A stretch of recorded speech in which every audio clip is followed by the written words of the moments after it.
Audible's romance collection has something to satisfy every side of you. When it comes to what kind of romance you're into, you don't have to choose just one. Fancy a dalliance with a duke, or maybe a steamy billionaire. You could find a book boyfriend in the city and another one tearing it up on the hockey field. And if nothing on this earth satisfies, you can always find love in another realm. Discover modern rom-coms from authors like Lily Chu and Ali Hazelwood, the latest romantasy series from Sarah J. Maas and Rebecca Yarros, plus Regency favorites like Bridgerton and Outlander. And of course, all the really steamy stuff. Your first great love story is free when you sign up for a free 30-day trial at audible.com/Wondery. That's audible.com/Wondery. Avoiding your unfinished home projects because you're not sure where to start? Thumbtack knows homes, so you don't have to. Don't know the difference between matte paint finish and satin? Or what that clunking sound from your dryer is? With Thumbtack, you don't have to be a home pro. You just have to hire one. You can hire top-rated pros, see price estimates, and read reviews all on the app. Download Thumbtack today. Hi, I'm Jessie Prey. And I'm Andy Cassette. Welcome to Love Murder, where we unravel the darkest tales of romance turned deadly. Our episodes are long-form, narrative-driven, and deeply researched. Perfect for the true crime aficionados seeking stories beyond the headlines. Like the chilling case of Blanche Taylor Moore, the so-called Black Widow who left a trail of poisoned lovers. Or the shocking murders of Chad Shelton and Dwayne Johnson, where family ties masked a sinister plot. Subscribe to Love Murder on Apple Podcasts, Spotify, or wherever you listen.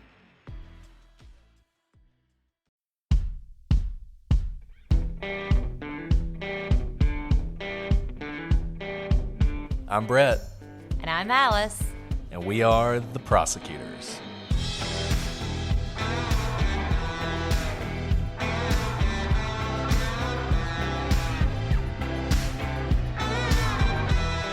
Today on The Prosecutors, a rising newscaster is abducted on her way to work. Now 30 years later, where is Jodi Huisentruit?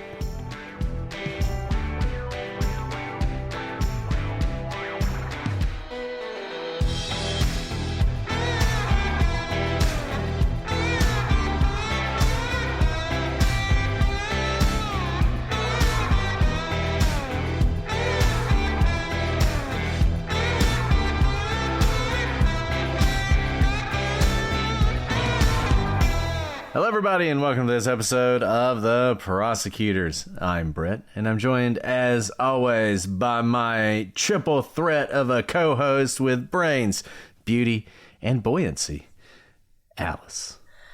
Brett, I would be so flattered if I didn't know that you are actually describing who we're talking about today. So, it's true. Good job. Jewel Ray thought you had all those qualities, but you're right. They apply very well to our current case. Well, that was a very, very kind descriptor. Thank you so much. I'm not a triple threat tonight. So we've been talking about we're still in the fall season here. I've been to like 3 pumpkin patches this week, and the fall fun is reaching a peak. So I am triple tired. I'm so tired. Yeah, it's funny. I feel like every year we get more pumpkins. This year we could start our own pumpkin patch based on the number of pumpkins we have. Are they all from pumpkin patches? They're all from pumpkin patches. So that's various how many pumpkin patches you've gone to. We have visited. And the oldest still has yet another pumpkin patch to go to this week. So we're going to have more pumpkins before it's over. We are pumpkined out.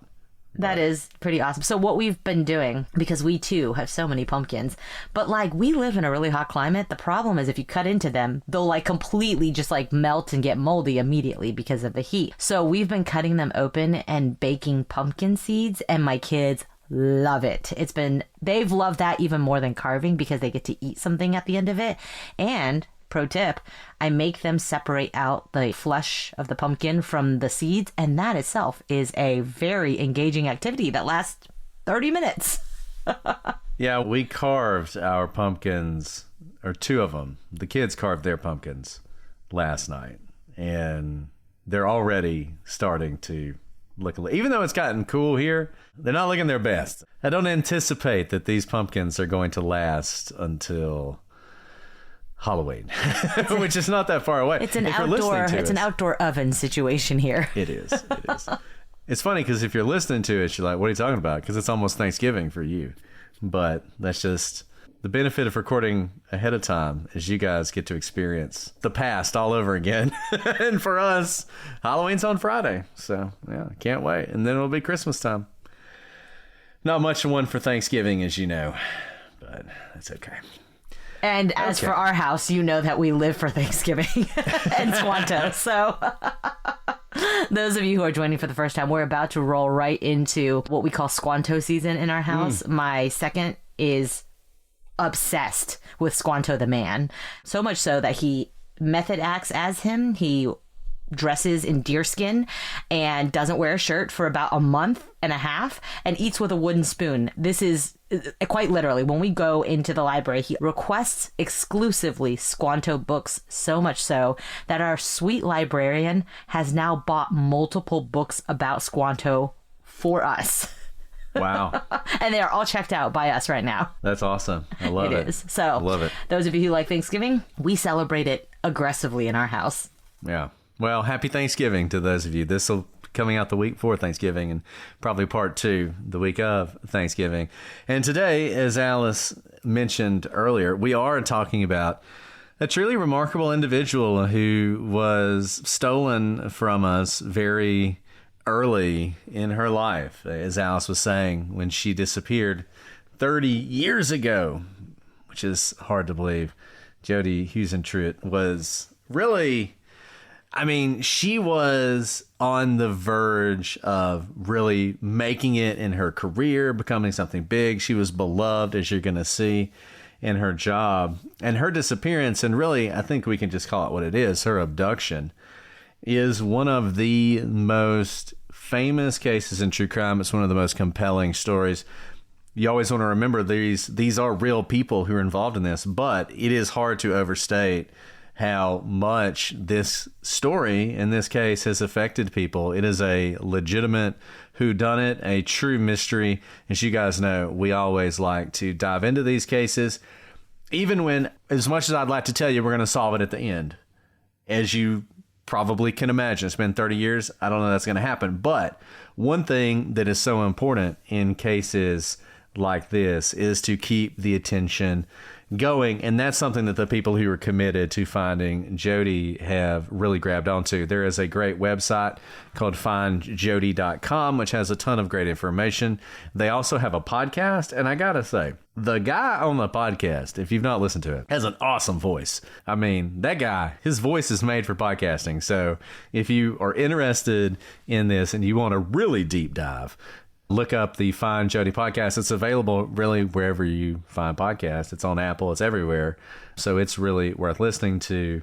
And I think it's also, when you listen to it, you feel how much of an impact Jodi had in what was a relatively short life, and how much the people that she interacted with and the people that knew her and the people who knew her story were affected by it and were committed to finding out what happened to her. So we are happy and excited to add whatever little bit we can to that effort.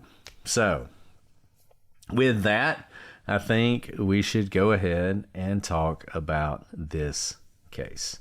So Jodi Huisentruit, and I gotta say, I always thought it was Huisentruit. If you look at the name, it sounds like that. So if I accidentally say that at some point, just ignore it. But Jodi Huisentruit was born on June 5th, 1968 in Long Prairie, Minnesota. She was the youngest of 3 girls, with an 18-year age gap between her and her oldest sister. That's quite an age gap. That's like not having an older sister. I had a 10-year age gap between myself and my older sister, and we definitely were sort of at different places in our lives as I was growing up. I think I was probably the annoying younger brother more than anything. I know that's hard to believe, but if you asked her, she would probably say that. Despite her father, Maurice, passing away when she was only 13 years old, Jodi's childhood was a happy one, because regardless of that age gap, Jodi was close with all of her sisters.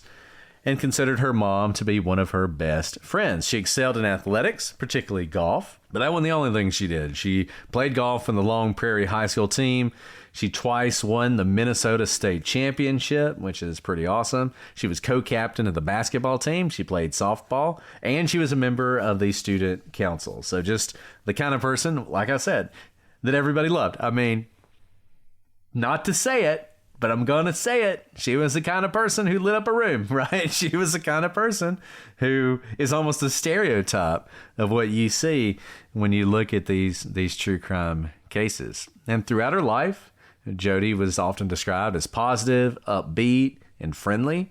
And she was a great friend and a go-getter who was always working on self-improvement. She completed her first semester of college at Morehead State University, but then transferred to St. Cloud State University, where she majored in mass communications. And Jodi made the most of her time in college. She co-anchored the St. Cloud Daily Show. She studied abroad in England. And she even interviewed Patty Wetterling about her son Jacob's kidnapping, the Jacob Wetterling kidnapping being one of the most famous kidnappings in U.S. history. And for anyone out there who thinks this has been 30 years, will never be solved, that was a case that was solved decades, I think 25, 26, 27 years after it happened. That case was finally solved. So an interesting little connection there, and also a beacon of hope as we get started in this case about the possibilities for solving it, even though so much time has passed. And you're seeing this picture painted of who Jodi was. All of these incredible qualities that made her this shining light to everyone around her is exactly why she was excelling in her career, and also, unfortunately, made her a target for this abduction that we're going to talk about. So Jodi graduated in 1989. Her first job out of college was as a flight attendant for Northwest Airlines. She was based in Boston and had traveled to places such as Japan, Europe, and Hawaii. But Jodi's heart was telling her to follow a different career path. One of her coworkers at Northwest Airlines recalls Jodi saying that her future was on the air, not in air. Jodi quit her job as a flight attendant and got her first journalism job at KGAN TV in Cedar Rapids, Iowa. After that, she took a job back in Minnesota as an anchor and reporter for KSAX TV in Alexandria, which allowed her family to watch her broadcasts. In 1993, Jodi took a job at KIMT TV in Mason City, Iowa, to anchor the morning and noon news. This was incredible. I think still on YouTube, there are still her broadcasts that you can see, a lot of them, in fact. She was very popular with her bright personality. I mean, if you're going to be watching the morning news or anything like that, she was a great anchor. Now, at the time of her disappearance, Jodi's 2 years at KIMT was set to expire that November. She had been looking to move on to a top 15 news market. And in January 1995, she interviewed at KARE 11 in the Twin Cities. She was also considering job opportunities in Florida and Arizona. In other words, she was on the cusp of really breaking into the top tier of news anchors. And she was still so young. She was only 27, just a few years into this career. And she's really the perfect person to be a news anchor, right? I mean, you see from her time in high school and college, engaging, smart, talented in all sorts of ways, attractive, which is always important. And she was sort of moving up this ladder. I was at an event recently, and it was interesting because it was a couple people who were sort of famous-ish type anchors on a couple different cable news stations. And there was somebody there who asked, like, hey, how do you get that? Like, how do you end up doing what you're doing? And they basically said, this is how you do it. Like, you start off, it's almost like a baseball team, right? Like, you start off, and I mean, there are multiple ways to do it, obviously, but for them, they're like, one really popular way to do it is you start off at these small markets and you're working your way up and you're building an audience and people love you at the small market. And then the medium market sees you and they're like, hey, you should come work for us. We really like your style. We like the fact that people like to watch you. And you just sort of make your way up. Then you're doing one of these top 15 type places, and then all of a sudden you're looking at network, maybe national news, and then that's how you do it. And I mean, she's 27 years old, and she's already in a position where she's interviewing with major television stations, and you could just feel that she is on the cusp of something. She's about to take that next step and really break out. But that's in 1995, and unfortunately, that path of success would be interrupted. So let's go to June 25th, 1995. So Jodi had returned home from a water skiing trip to Iowa City with some friends, and these friends are important. One of them was a man named John Van Sice. You're going to hear about him a lot. Another one was Tammy Baker and Annie Cruz, and they worked with her at the news station. I believe Annie was actually one of her producers. And the group had stayed at the apartment of Trent Van Sice, who was a college student in the city. And you're probably already wondering, like, who are these people? Like, who is this John Van Sice, and why are they staying with his son? You're going to see who they are, and they will become important as we talk more about this story. So that's June 25th. So coming back from this fun weekend out on the lake, having a good time, now it's time to get back to the real world. June 26th, 1995, at 6 a.m., Jodi anchored the morning news. And one thing you're going to learn that I didn't realize is if you're a morning news anchor, you don't get any sleep. Like, I don't think I could do it. I can barely function on like 8 hours of sleep. And they look great at 6 a.m. I know. Right? Like, there's all these like get ready with me sort of things on TV of people hosting like 6 a.m. anchor news, and they're up by like 4 o'clock, and by like 4:20 they're in the makeup chair. And I'm like, oh my goodness. Not to mention getting caught up with what you have to talk about that morning. And she has a full day. So she anchors the morning news. By 9 a.m., she's at a golf tournament for the Mason City Chamber of Commerce. She's a very good golfer, so she's obviously, this is her thing, but she's also interacting with the public. She's reporting from this. It's a great opportunity for her to get out into the community, and I'm sure everybody was excited to see her. At around 3:30 p.m., after spending the day golfing and volunteering at the tournament, she attends dinner at the country club. One of her golf partners said that Jodi had mentioned receiving annoying phone calls and had even planned to change her number soon to stop those phone calls from happening. Now, it's worth noting that the weather that day wasn't great, so even though there was some golf, most of the event was actually held in the clubhouse. I only say that's important because one question that is at least somewhat interesting is the extent to which Jodi may have been drinking throughout the day. And you're going to see that come in as well later on. In any event, she's having dinner. Everything seems to be going well. And she finishes up this event at the golf tournament. But she's there all day. I mean, truly all day. So she gets there at 9 a.m. Remember, she was hosting the news at 6 a.m. She's there all day until 8 p.m. Around 8 p.m., Jodi leaves the event and she goes home. Now, as she's going home at 8:24 p.m., Jodi called her friend Kelly Torgeson. Kelly wasn't home, but Jodi talked to her husband for a while, and he said that Jodi sounded cheerful. Now, one interesting thing about this call that comes up sometimes is Jodi at some point in this conversation mentions that she's tired and she's going to go to bed soon. If she did, that's important, and you'll see why soon. I hate to keep teasing you, but I'm just going to continue to do it. So if that's true, that's important. On the other hand, that seems like the kind of thing maybe you're talking to somebody and you're like, I'm ready to get off the phone, so I'm going to go to bed.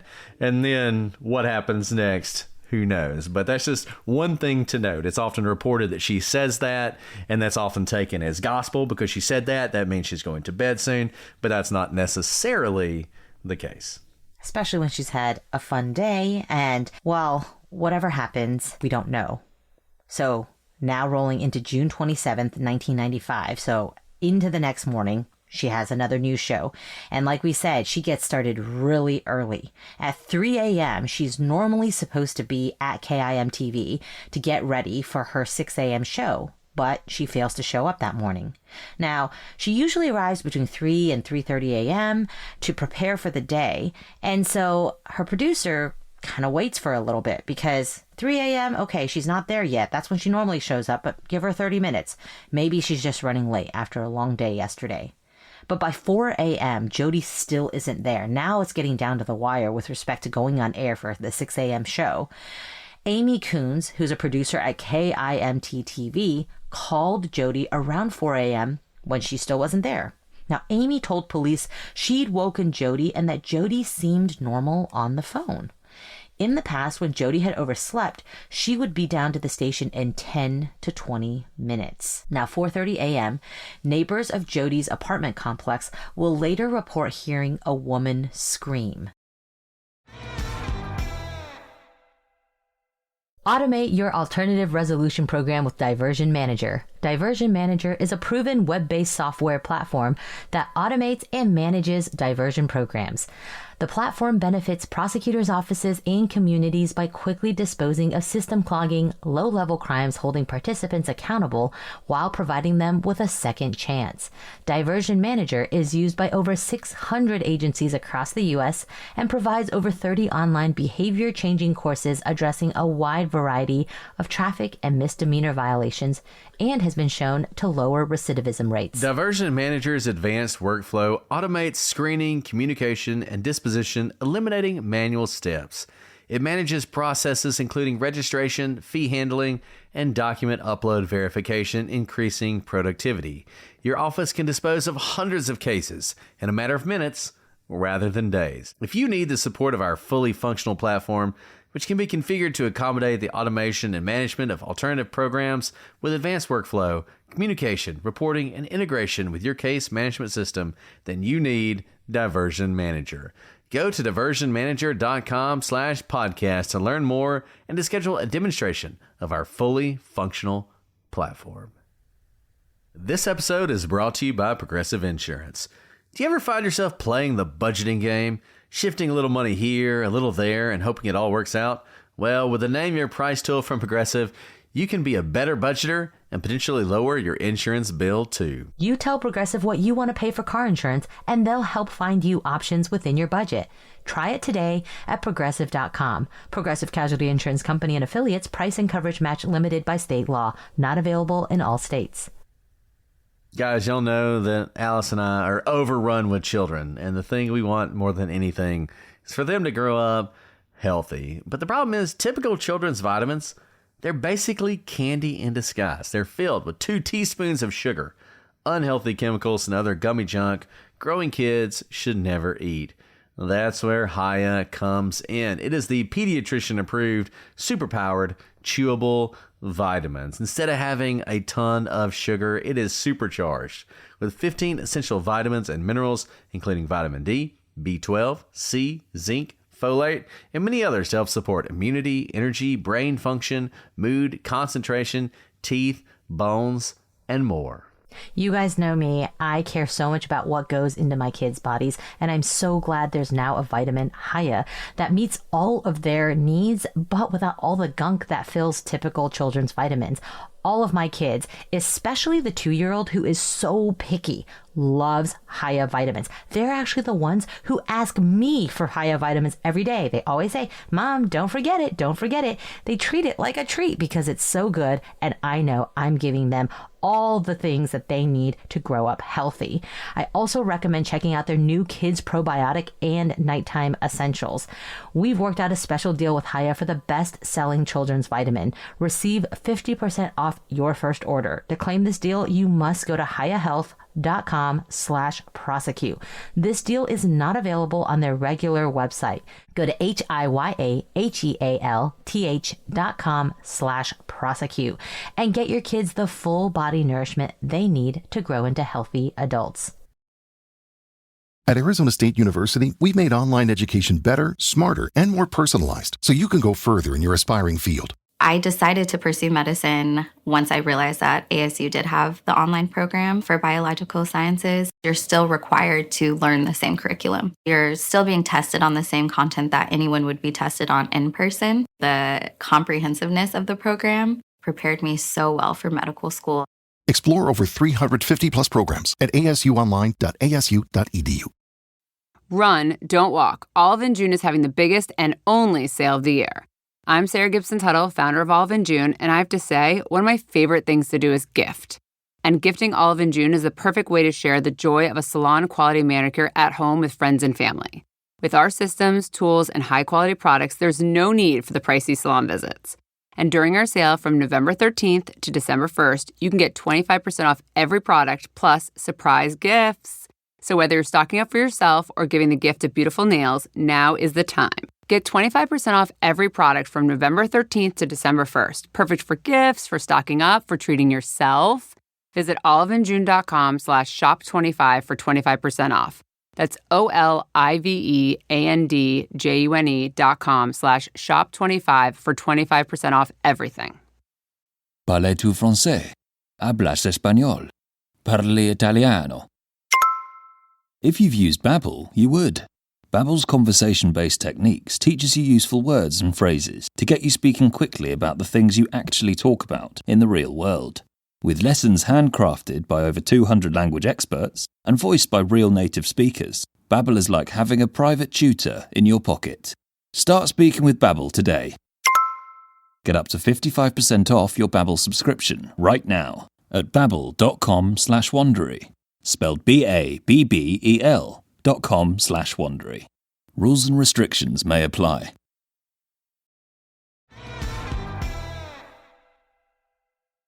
So, a few interesting things here. Number one, shout out to those of you who do the morning news. Like I said, I can't imagine getting up. I can't imagine getting to the station at 3 a.m. That's insane. Because that means, yeah, she had to get up before then. And I wouldn't be talking to somebody at 8:24. I'd be asleep at like 6. I wouldn't even have made it through the golf tournament. But I guess she's young, so she has the ability to do this. But something that's interesting about this, you have this day where obviously she's going to disappear. She is certainly going to be abducted on this day. It's interesting to me that you already have this unusual event. You know, something different from her day-to-day life. Her day-to-day life is you would expect her to be leaving her apartment maybe 2:45, maybe a little bit earlier, depending on exactly how long it takes her to get there. But she doesn't do that. In fact, she's probably not walking out of her door until around 4:30, which is, an hour and 45 minutes, almost 2 hours later, depending on exactly when she would normally leave. That's already interesting because on a day when something unusual is going to happen, the abduction, something unusual has already happened. She has not gotten up in time for work. I don't know that that's necessarily significant, but I think it's interesting that you're seeing these two events coincide. I mean, it's at least significant in the sense that we've seen in lots of these types of abduction cases, you usually watch someone for some time before you abduct them. And one reason for watching them is to get to know their rhythms and their timeline so that you can grab them at the most opportune time when maybe it's dark outside, when there's no one around, that sort of thing. So already, if this is someone who's been watching her, she's already thrown them off, so to speak, because she's leaving at a different time. Now, they could have been laying in wait, but that's a very long time to sit around and wait to be watched by someone. You could imagine someone who has a plan to abduct someone at 2:45. 3 comes around, not there. 3:30, not there. 4, not there. 4:15, oh crap, people are starting to wake up. It's getting light. I better hightail it. Let's do this tomorrow, because she's going to do the same thing tomorrow. This is just some thinking. You can think of someone who may just be sitting and watching, which may go to the profile of who may have done this. And that's fascinating, right? What Alice just laid out. So really, if you think about this, we have an abduction. There's 3 possibilities, I think. There might be more than that, but I'll do 3 broad possibilities. Number 1, she was abducted by a stranger. And by that, I mean a random abduction. Like Ted Bundy was driving down the street right as she came out of her apartment and decided, you know what? I'm going to kidnap that person. That's one possibility. Second possibility is she was abducted by a stalker. So someone, like Alice said, who is interested in her, maybe has been making those unusual phone calls that she's getting, that's been watching her, that's learned her routine, and has decided they're going to kidnap her. The third one is that she's abducted by someone she knows. Those, I think, are our three broad possibilities. And just think about this as you're thinking about who could have done this. I mean, I'm not saying it's not a stalker, because we're awfully early in this to start striking possibilities off. But can you imagine sitting there for that period of time? You're probably already nervous, either with anticipation because you've been fantasizing about this for a long time, or just the nervousness of this thing you're going to do. You're already probably taking steps to conceal yourself, to get away with this, to ensure that no one sees you. And you're just sitting there for 2 hours, essentially, waiting on her when you expected her.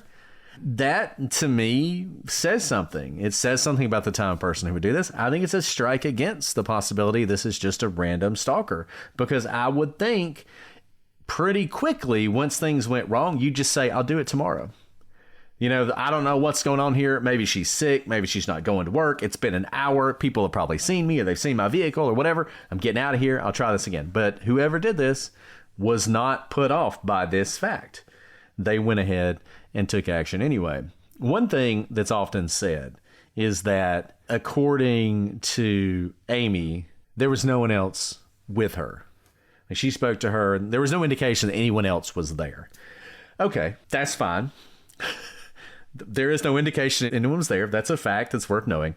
Does not mean no one else is there. If I'm late to work and my boss calls me, I'm not going to let on if someone is there and they may be the reason I overslept and was late. Certainly not to my boss. No matter how close I am to my boss, that's probably not going to happen.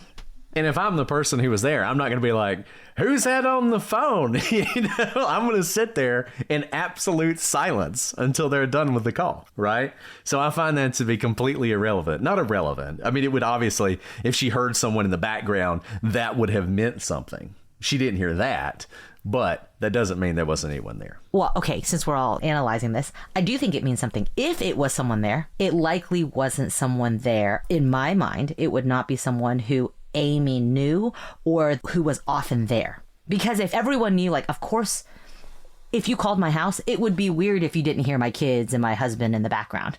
So I wouldn't try to hide that, because it's like, if you're going to call me during my home hours, you're going to hear my husband in the background, because we live here and we've been living together for, you know, more than a decade. So that's not weird. But if it is like the situation you said, maybe it's not someone that typically stays over. It's not someone that, you know, the producer knows, something that is not your commonplace.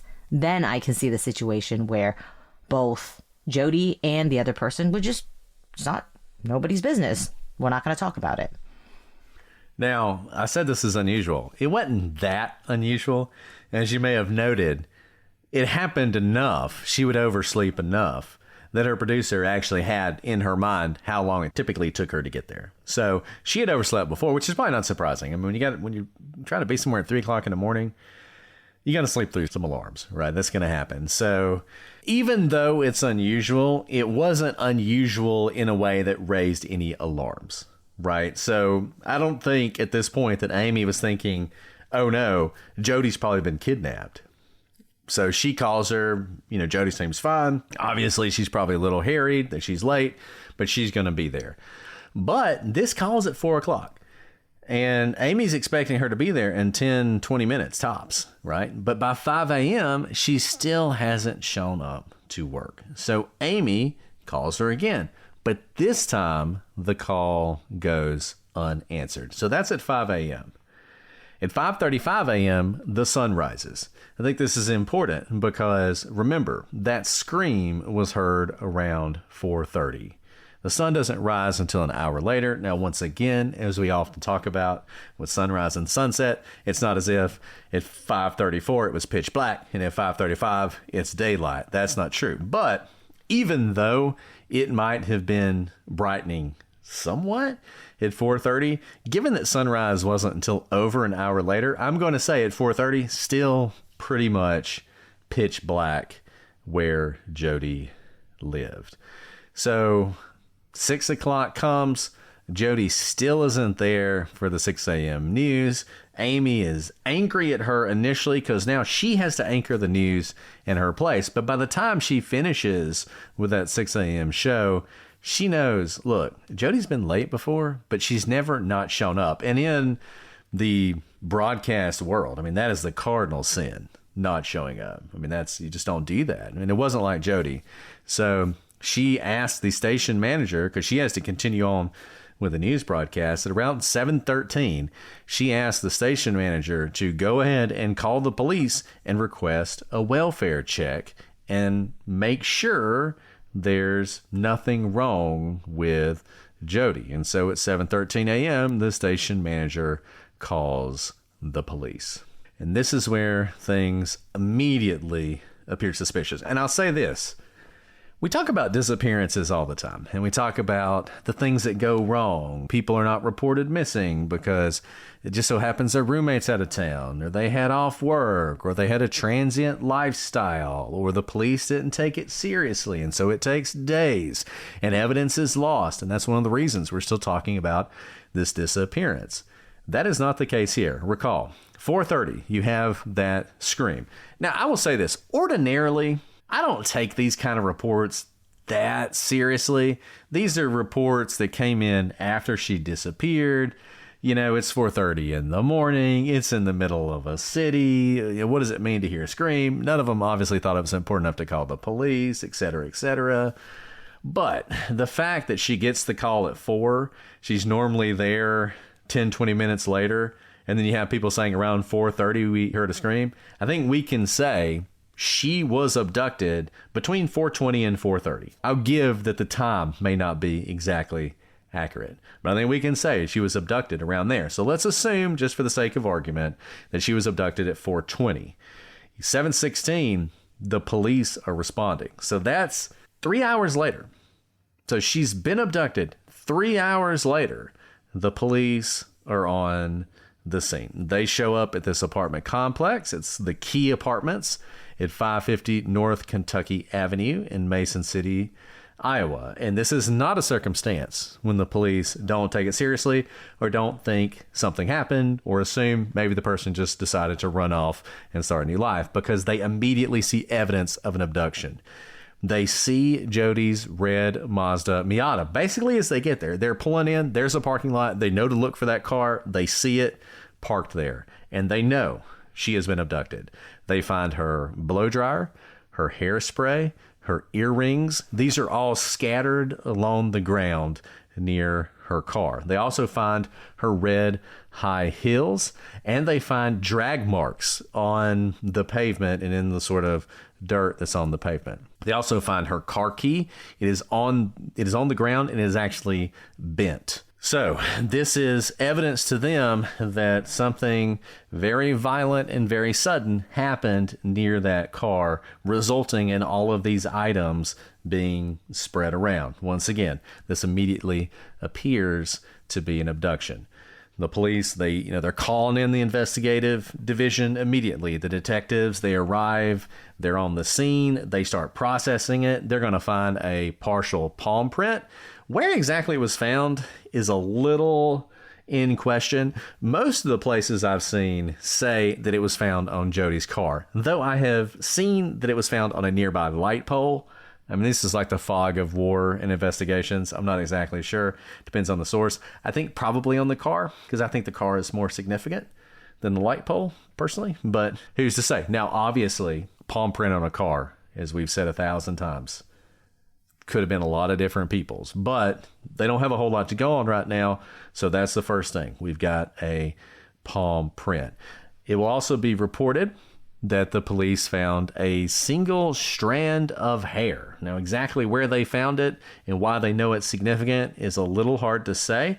The police have been pretty tight-lipped about this hair, and we don't even know whether or not it was possible to get DNA from this hair, though there have been reports that the police do have DNA that they've been testing, though, once again, it's hard to know whether the DNA you have is necessarily connected to the crime, particularly when it's something like this, where you don't have a body, and maybe it could be from a lot of different sources. That's a really violent scene to walk into. Like you said, the police are there within 3 hours of the likely abduction. And I can imagine how stark this is. Red car, right there. Also very bold, right? Didn't wait for her to drive somewhere. We've seen other cases like the Mary Morris cases, for example, where they start driving away from their home, maybe get run off a road, are found in basically a back road that's hard to find so that they are uncoverable for some time. This is not the case. This is basically happening what we see based on just the scene alone. She likely ran downstairs with all her things in her bag. Maybe her shoes were on. Maybe they were in her hand because she's running late. Runs to her car. It looks like she probably never even made it into her car. And if she did make it into her car, was immediately dragged back out. And this looks incredibly violent based on the drag marks, the bent key, which is, of course, made of metal, how it got bent. Maybe she fell on it. Maybe there was some sort of struggle. I mean, this looks like it happened in a flash of an instant and she was absolutely bombarded. And, talking about the palm print on the car, I think one reason you would think it might be significant, you think about how this happened. Number one, how unfortunate it was that she was running late, because she wasn't paying any attention to her surroundings. Even if normally she was somebody who was really like looking around and paying attention and making sure there was no one in the area, and this is not me blaming her, this is just me explaining how this kind of thing could happen. She is rushing to her car with a singular focus. I need to get to work. So if there was someone around, someone who then started moving very quickly towards her in a blitz style attack, she probably had no idea they were coming. And I think what probably happened, her habit was to put these items in her passenger seat. So probably what she did is she walks out of her apartment, she walks straight to her car, she goes to her passenger seat, she pulls out her key. She doesn't even use the key fob. Like, she has the keyless entry, so she could have unlocked it that way. But I bet she didn't even do that because she was so focused, she didn't even think to do that. She puts her key in the passenger side to unlock it, and she's hit by this, what I think is a blitz attack. I think someone comes up and they smash into her. They take her out in a way that spreads all those items everywhere. She gets maybe one scream out before she's on the ground, and in the process the key comes out and it gets bent as it's leaving the keyhole. Keyhole. The hole that keys go into, as it's leaving that, it gets bent, and that's how it ends up bent. I mean, you can just, in your mind's eye, it's like something out of a nightmare, out of a horror movie. You can see this happen, right?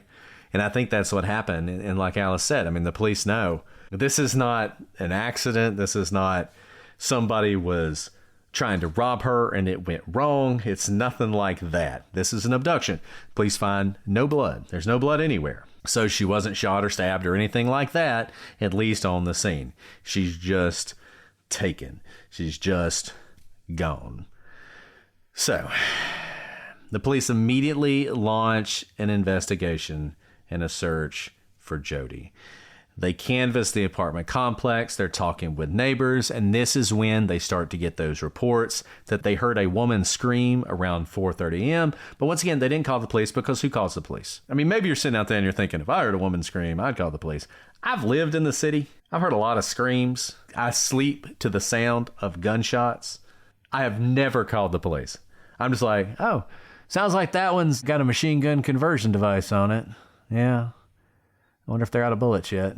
Right? That's just my thought. I don't think, oh, I should call the police because someone's shooting in the neighborhood. No, it's what happens, right? And also a scream in the apartment complex. It could have been a fight. It could have, I don't want to get involved in that. You are not thinking abduction. You're thinking, well, someone will handle it. Or just somebody who's drunk and coming home from a night of drinking. There's any number of things, right? Like that it could have been. Or frankly, this happens to me sometimes. You hear a really loud noise or a scream or whatever, and you wake up, and 5 minutes later, you've convinced yourself it didn't happen. And real quick, when Amy called her, I'm forgetting, was it to her landline? There were no cell phones, right? Or was it to her cell phones? This is 1995. I know. I can't quite remember because I'm thinking Zach Morris. I'm like, when did Zach Morris get a cell phone? She might have had a bag phone. You remember the old bag phones? Yeah. But this was her landline. It would have been her landline. Okay, yeah. So she called her in her apartment. She calls her in her apartment. She's in her apartment. She answers the phone, and she starts moving. And obviously, there's no cell phone or anything found on the ground or anything like that.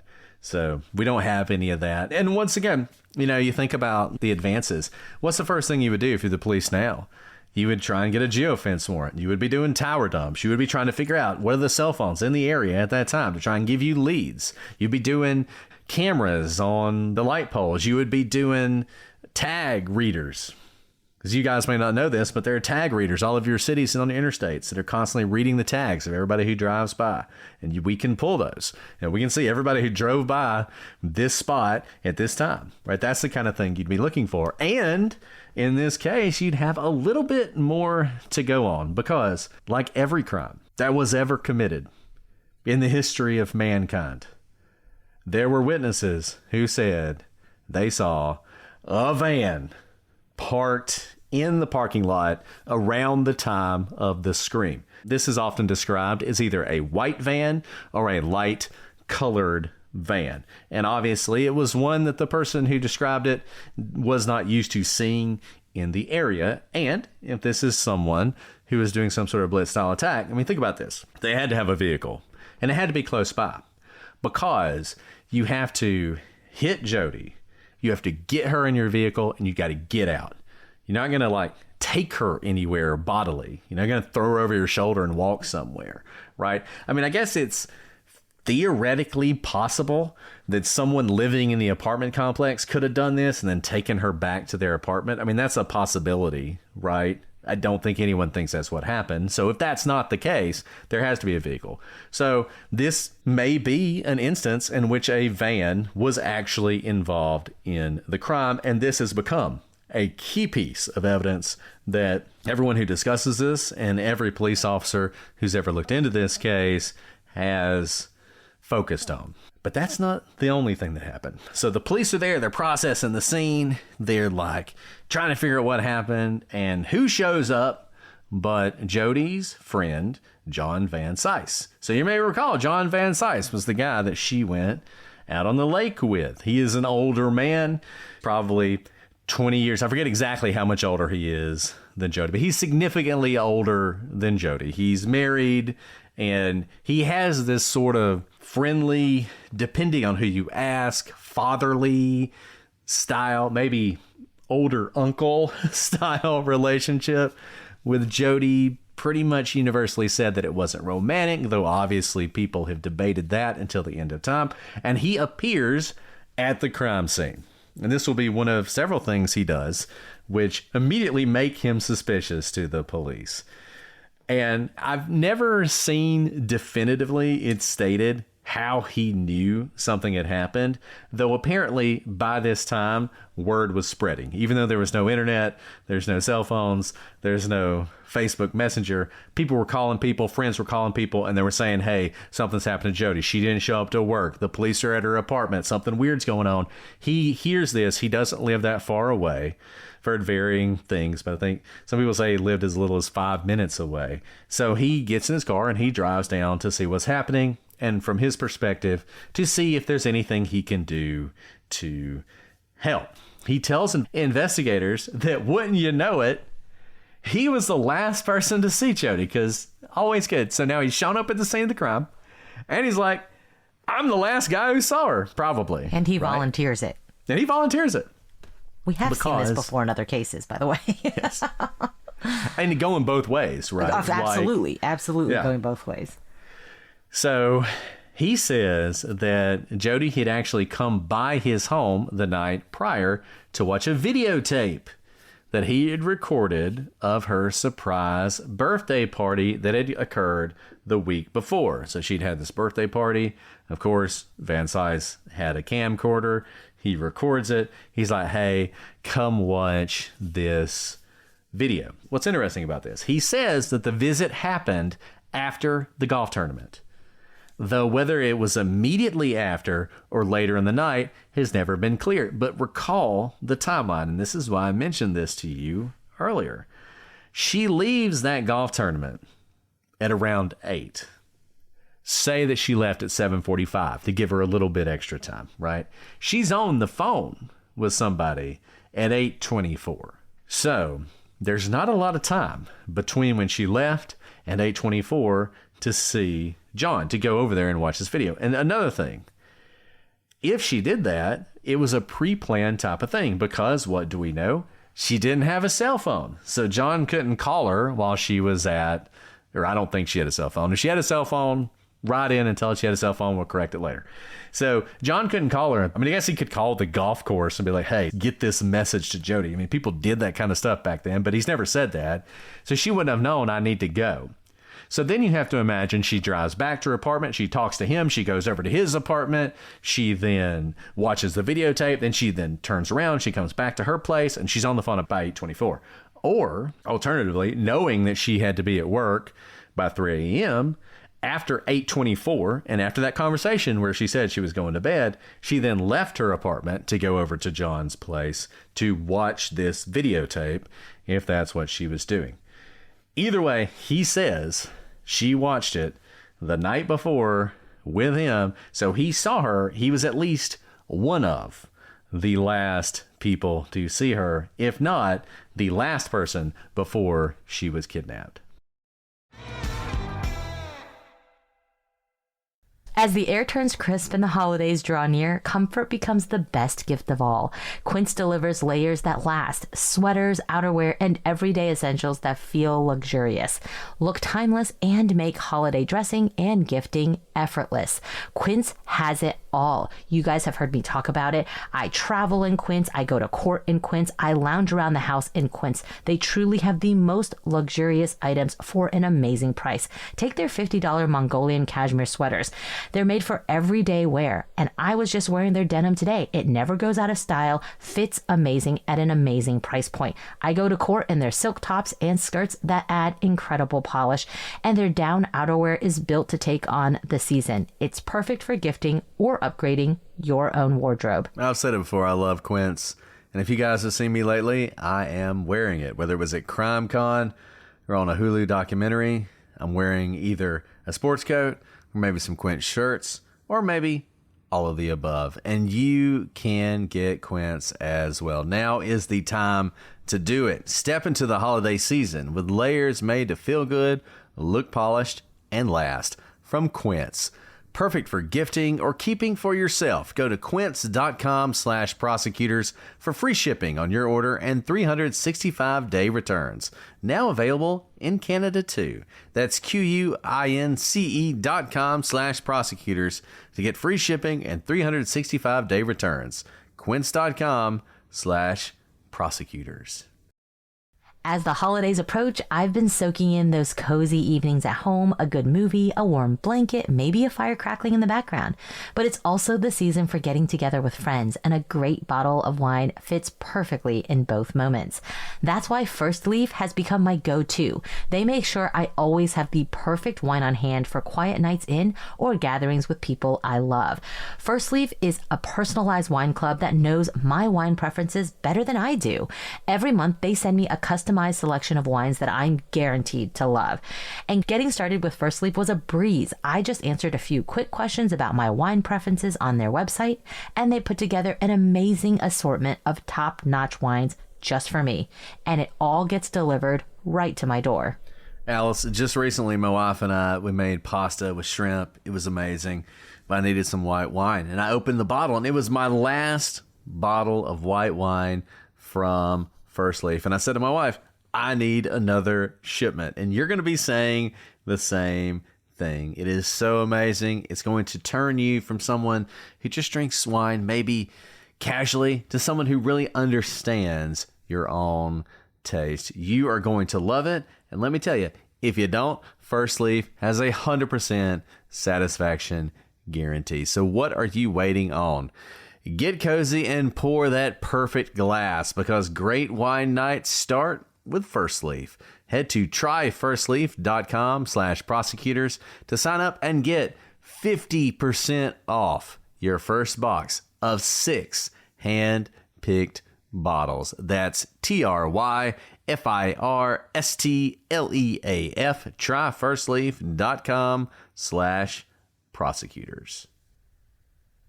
Guys, we are so excited to talk to you about Prolon. If you've been on a GLP-1 for weight loss, you may have seen results. They might have been great, but what we know is that coming off the medication is the real challenge. Well, that's where Prolon can help you. Their 5-day fasting mimicking diet offers a drug-free way to keep the weight off while protecting muscle and supporting fat loss. In just 5 days, Prolon activates the same fat burning and cellular rejuvenation benefits triggered by fasting, all without giving up real food, helping you maintain your hard-earned progress. Guys, I've talked about this before. I've done the gimmicks. I was not excited about fasting, but the thing about Prolon, because you're eating real food, you're eating the bars, you're having the soups, you're mimicking fasting. Your body believes it's in a fasting state, but you are not experiencing all the downsides. And by the end of it, it will change your life. I'm telling you. And it's going to do it in a way that burns fat, protects muscles, and rejuvenates cells, all while letting you enjoy real food. And here's the great thing about it. It's been developed over more than 2 decades at USC's Longevity Institute and backed by top U.S. medical centers. Prolong has been shown to support fat-focused weight loss, biological age reduction, metabolic health, skin appearance, and more. Prolon picks up where GLP-1s leave off. It's convenient, backed by Nobel-winning science, and when it comes to sustaining your results, it works. For a limited time, Prolong is offering our listeners 15% off site-wide plus a $40 bonus gift when you subscribe to their 5-day program. Just visit prolonlife.com/prosecutors. That's PROLONLIFE.com/prosecutors to claim your 15% discount and your bonus gift. prolonlife.com/prosecutors. Did you know that parents rank financial literacy as the #1 most difficult life skill to teach? Meet Greenlight, the debit card and money app for families. With Greenlight, you can send money to kids quickly, set up chores, automate allowance, and keep an eye on your kids' spending with real-time notifications. Kids learn to earn, save, and spend wisely, and parents can rest easy knowing their kids are learning about money with guardrails in place.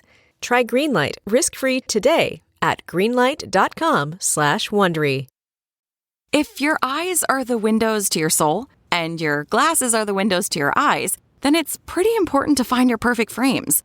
That's why at Warby Parker, we've made shopping for eyewear as easy and fun as can be. Peruse endless styles in our stores or use our app to virtually try on frames and get personalized recommendations. To find your next favorite pair of glasses, sunglasses, or contact lenses, or to locate your nearest Warby Parker store, head over to warbyparker.com. That's warbyparker.com.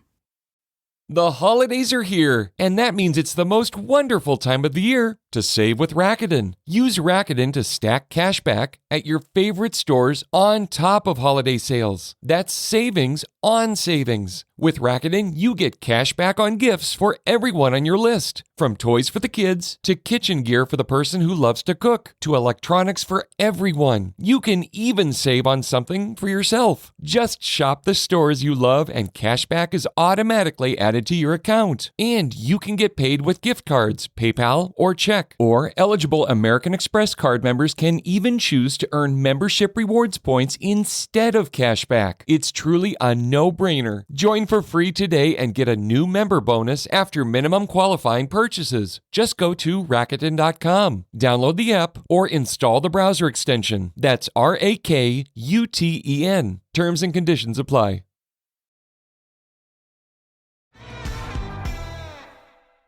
So, obviously Van Cise is making himself interesting to investigators, but that's not the only thing that's interesting about him. He's an interesting character. Like Brett mentioned, he's a couple decades older than Jodi, and whether romantic or not, he does seem to have taken a particular interest in Jodi. They shared a love of water skiing. We know this because they had gone water skiing just that week together. And they also both liked boating. And they did both of those things often together. Now, I'll say this without commentary. Van Cise was married at this time to someone other than Jodi. There's no indication that anything was romantic, but he had a wife. And Van Cise himself claimed that he named his boat after Jodi. Take that for what you will. You know what this reminds me of? You remember the weird guy in the JonBenet Ramsey case who like... There were a couple weird guys, but... Well, there were. You mean the one with like sprinkles in his pockets? Yes, and he was going to be buried with them or whatever because she had given him to him. And that was just like, is this sweet or is this incredibly creepy? Because this feels incredibly creepy, right? I mean, I'm not going to lie. We are very close. We are like best friends, in fact. You're married to someone else. I'm married to someone else. As platonic and good friends as we and our spouses are with each other, if you named a boat after me, I'm pretty sure both of our spouses would have problems with that. I mean, you named your daughter after me. Fair point. Okay, I take it all back. I am so sorry, Van Sice. We have no commentary. I did name my daughter after you. No, that would be weird. I mean, that would be weird. I don't think anybody would say that. Now, I think maybe the marriage wasn't like the best. I think even more so, it would be weird if the marriage wasn't good. Well, yeah, it's true. I mean, it feels like this is more than just a platonic friendship or like a older man taking an altruistic interest in a young woman that he wants to help advance because he cares about the next generation, right? It doesn't feel like that. It certainly feels like he has some sort of interest in her.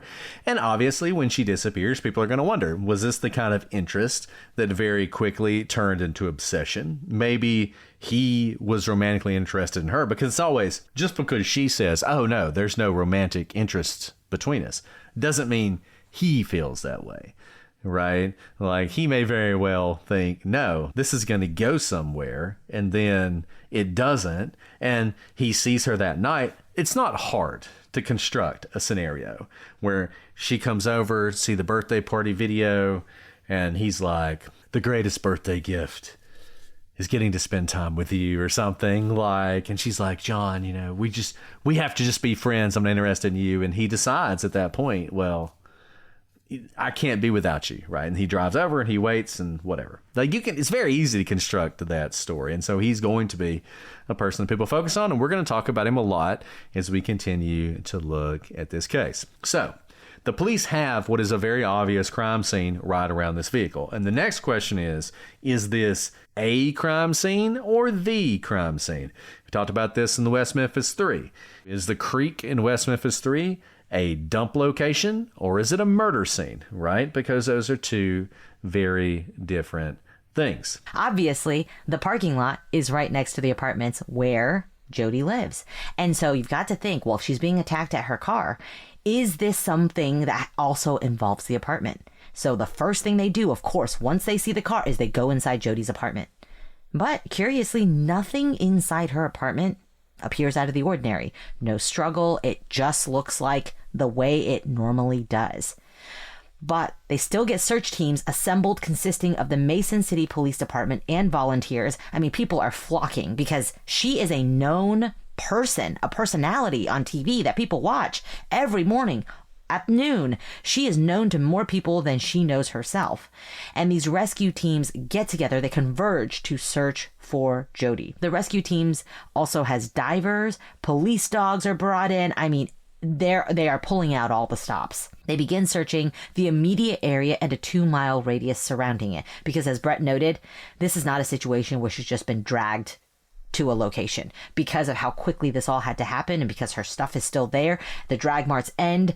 It seems pretty clear what happened is she gets thrown into another vehicle, is transported elsewhere. But they're hopeful maybe they can find more information about this crime scene right there. And just maybe they can find her. Now, it's not surprising, though, that they find nothing within this 2-mile radius. So eventually the search expanded to 10 miles and beyond. But before we move on from this search scene, clearly they're spreading out. They're doing everything within hours of her abduction. Let's go kind of honing back into that apartment. We know that she was in that apartment before she went to her car. We know this because her producer called her in her apartment. She was there. All the things she carried with her. Her car was at the apartment. So this was not a walking city. She didn't walk to her car from somewhere else. She was coming from inside her apartment. And the way this layout of the apartment is it's not particularly large. She can get from her apartment to her car relatively quickly. This is not a big parking garage where you have to go up several flights of stairs and walk. I lived in Houston.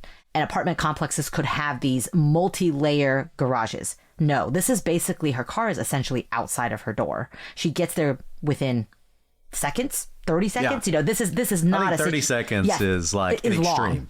Right. Yeah. Especially if she's rushing out the door. She basically closes her door, locks it or so, turns around and can run to her car within seconds. This is important because someone had to have been right there to get her. They didn't have a minute to watch her walk around the parking lot. There was none of that. She probably was from front door to car in 10, 15 seconds. And they got her in that time. Now, one possibility is they got her because they were behind her. I would go back to this notion of, was she alone? That's often the assumption, and it's often said there's nothing unusual about the apartment. We're going to talk about something later on that is a little unusual, but I think it is true and really not disputed and beyond dispute that no one attacked her in her apartment. That didn't happen, but that doesn't mean she wasn't with someone. And I don't know what their motive would be for doing this, but you could imagine she's leaving, they're leaving with her. They walk out together, she locks the door, she turns around, she's walking to her car, and they attack her then.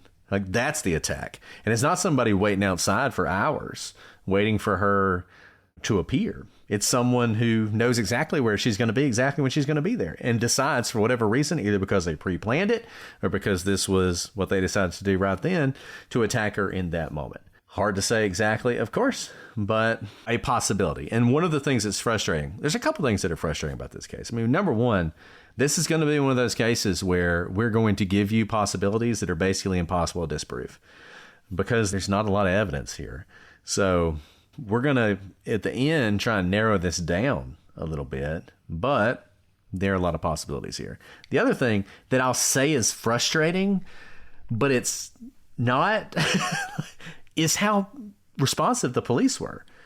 Like, it's frustrating because it's like, man, how could they not find anything? They responded so well to this. So often we're knocking the cops because they didn't take it seriously, or they were slow, or they didn't put enough resources into it, or they didn't realize it was a crime soon enough. And none of that happened here. Here you have immediate response by the police, serious efforts to do everything they can to find this person. And yet here we are 30 years later talking about this case, and it's not a solved case. And that's just so frustrating. I mean, truly, divers, dogs, everything you could hope for. Hundreds of volunteers are descending within hours of her abduction, and they are combing every inch of this radius. So just tracking everything. They have nothing. And they don't wait long to bring in other people to help. The very next day, on June 28th, 1995, agents from both the Iowa Division of Criminal Investigation and the FBI join in the search for Jodi. In other words, the local authorities, they bring in the state division and the feds. I mean, they're not taking any time. Within basically 12 hours, they're already getting on the phone saying, we need your help. We need to call in everybody. So this is exactly, I mean, there's no delay whatsoever. And just 2 days into the investigation, over 100 people have been interviewed, but no suspects have been identified. Let me pause there for a moment. I know those are just numbers right now, and we've covered the Delphi case, for example, extensively, where in that case, we know that there were thousands of tips and hundreds, if not over 1,000 people were interviewed.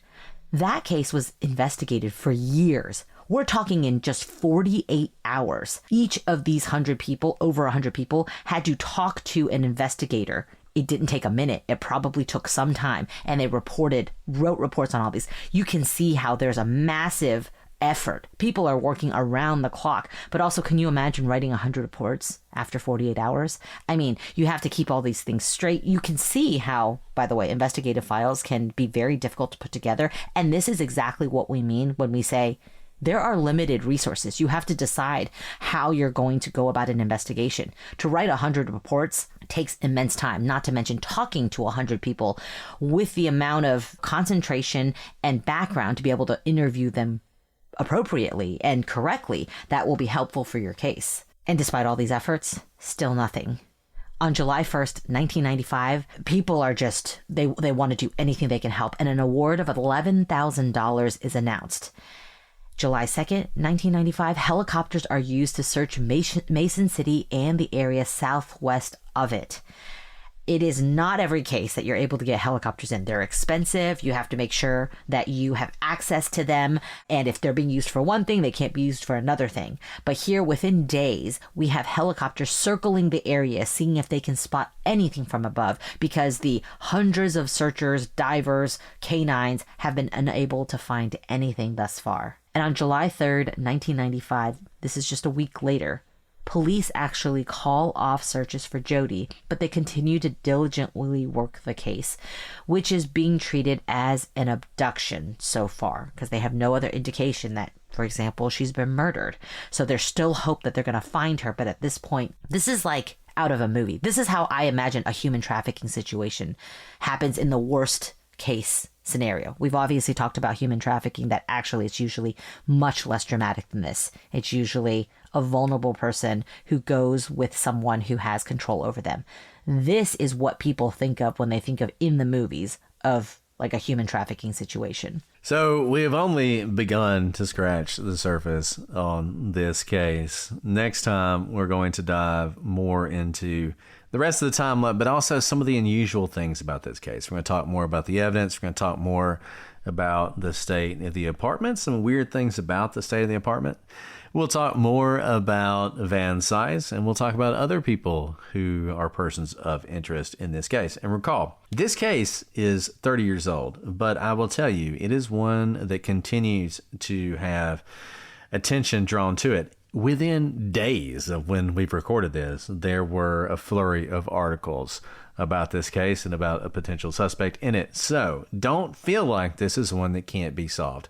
Say this all the time. If you're out there listening, you may have information about this case. It has not been solved. If you have something, tell somebody. Give a call to the police who are looking into this. Send us an email. However you want to get that information. And I will say this. The Consult did this case. I can't remember if this was on the Consult or if it was on the Find Jodi podcast. But either way, it's a great thing. You should listen to Find Jodi, and you should listen to the Consult.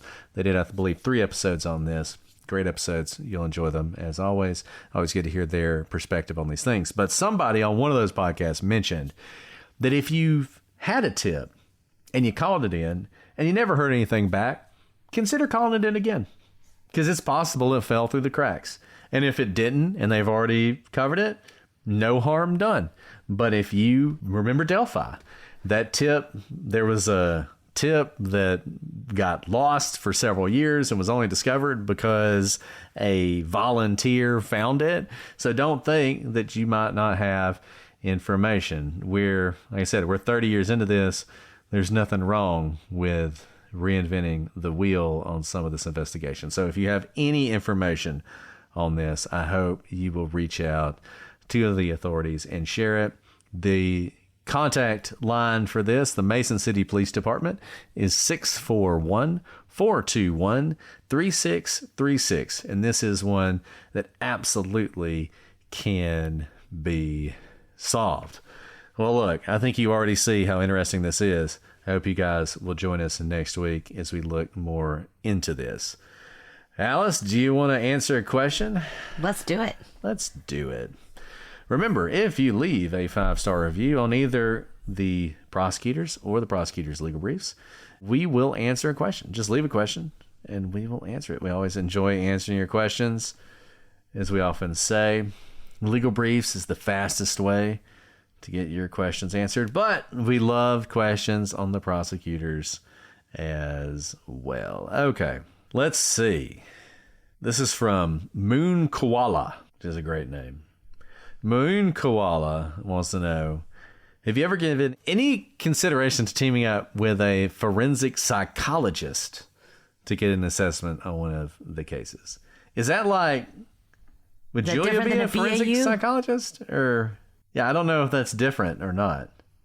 I will say this, just generally speaking, we're always interested in teaming up with experts in various areas to talk about any cases. I mean, talking to Joseph Scott Morgan about the West Memphis 3 was great.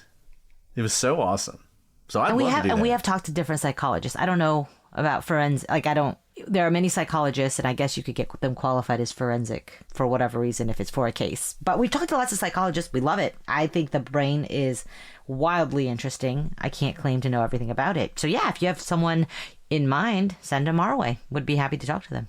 And I always say this, if you're somebody out there who works in these areas and you're like, man, they don't know what they're talking about when they talk about X, like, let us know. I mean, that's how we met Julia. Julia was like, you don't know. Hey, you keep talking bad about behavioral analysis. You don't know what you're talking about. And we were like, why don't you come on the show? And look where we are now. So, okay, let's see. PMAC wants to know, this I guess is for me, what is your writing process like? Are you an outliner or a pantser? Do you sit down and write a certain number of words or pages a day? So back in the day, as some of you know, I used to write novels, used to write horror novels. Check them out. They're pretty good, I think. So the one thing I'll say before even answering this question is that everyone is different in how they write. If you're writing fiction, you're writing whatever, everyone's different. The way I would write them is typically I would come up with an idea. I would write like a paragraph, and the paragraph would lay out the entire story of what was going to happen. And that paragraph would stay at basically the top of the page. And then I just write it. And I'm very much just like, as the story develops, it gets written. It's not like, I can't. Number one, I would get bored doing an outline. I'd be like, I just want to write it. I don't like this outlining thing. I've never liked outlining. I just realized today that we write completely differently. Are you an outliner and you like to outline everything? It's not that I outline. My outline becomes the body of, because I jump around when I write. Mm-hmm. And so I kind of like your paragraph, but I outline it in the sense that there are broad strokes. I'm like, maybe there's 6 major sections and then there's like pieces within it, but I don't fully outline and then go back and fill it in. Rather, I have the structure, kind of like building an argument. I have the structure and then I'll skip around and be like, oh, I need to flesh this out. And I write it. And then as I'm doing it, I'm like, I need to do this piece up here. So by the end, I don't have an outline in my written product. My outline turns into my written product and I remove the like bullet points and format it correctly. But I fill it in. I don't typically write linearly. Interesting. Yeah. So when I write fiction, when the outlines for these episodes, I kind of do it like that. But when I'm writing fiction, it's like I start on page 1, I finish in the last page, and I just go through it. So that's the answer to that question. If you guys have other questions you want to ask, we'd love to answer them. So leave us that 5-star review and we'll do it. Otherwise, if you have cases you want to hear, if you have thoughts on this case, shoot us an email at prosecutorspod@gmail.com, @prosecutorspod for all your social media. Join the gallery to discuss this and other cases. We always have a good time on that. That's on Facebook.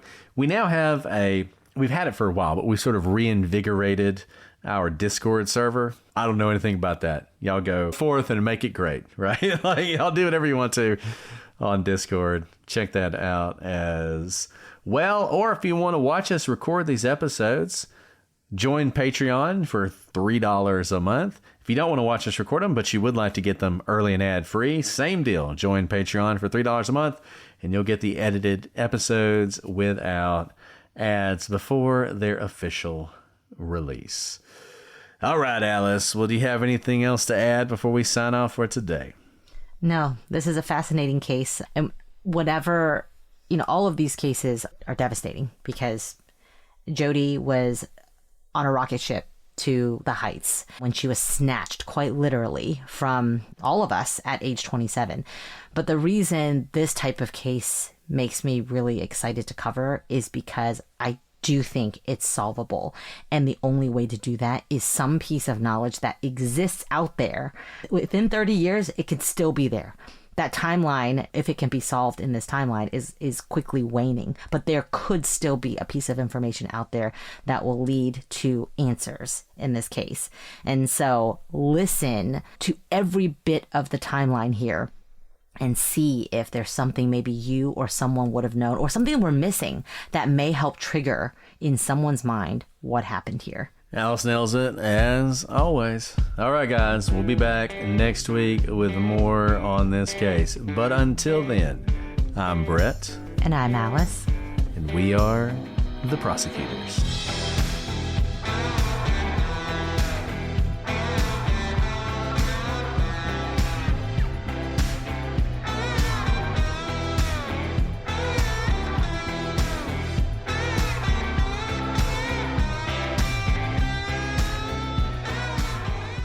Oh my gosh, come on.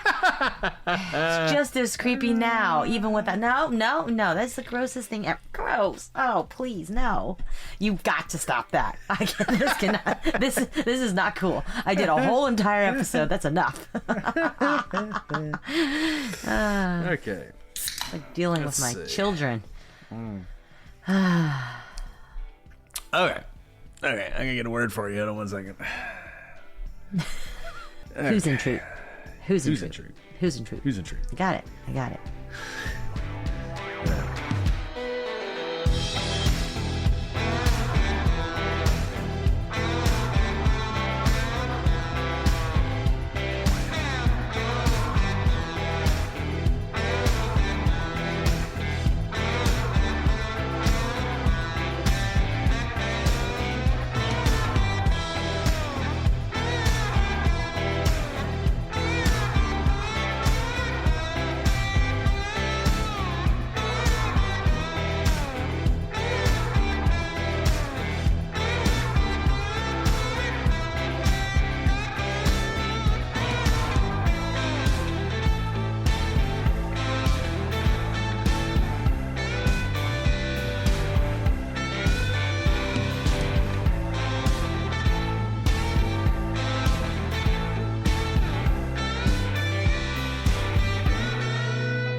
What is that voice? I don't want it. No, thank you. What do you mean, Alice? I'm intentionally not looking at the screen. I'm intentionally... Do you see my eyes going everywhere but there? You have got to take that off. You know what I don't like about it? You have the other hand now, because... Do you have two? No.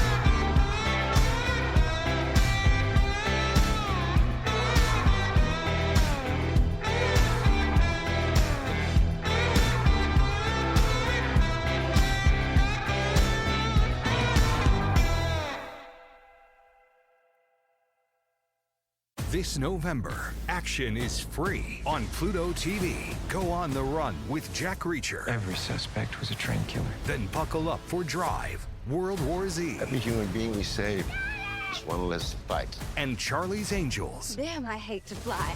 Launch into sci-fi adventure with The Fifth Element and laugh through the mayhem in Tropic Thunder. What is going on here? All the thrills, all for free. Pluto TV. Stream now, pay never.